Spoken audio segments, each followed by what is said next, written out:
everybody to our online program on addiction and recovery from the Sunshine Coast Health Center up here in Powell River, BC.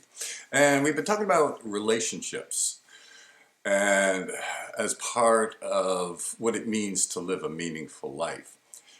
And one of the things about relationships that we now know is that in order for them to grow and become more interesting, or at least maintain their interest, is relationships have to become more complex.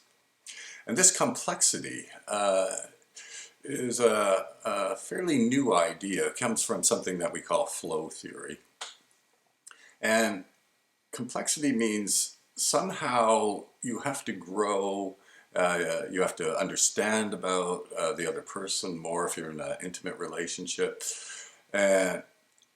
And this can be growth through adversity. It can be just getting to know people better. With the clients, one of my typical things I'll ask them is, what's your partner's favorite color? And sometimes they can answer, sometimes they can't. A very simplistic question.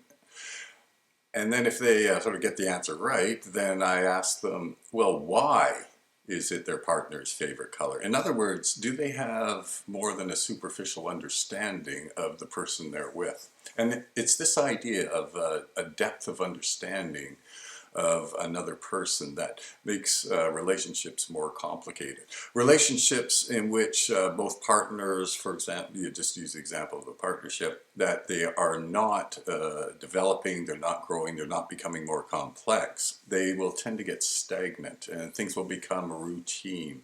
And for some partners, for example, the kids will pop in and become a much more important role because the partnership relationship isn't doing so hot. Anyway, it is just one of those things about human nature and the nature of relationships that they must get more complex over time. So this also includes relationships with friends, relationships with families. Everything is getting more complex over time. You're learning more and more about each other. You're going through adversity, maybe adversity together, but you're really getting a much deeper understanding of the other person as a human being. So anyway, that's it for this program. Be back next time with another one.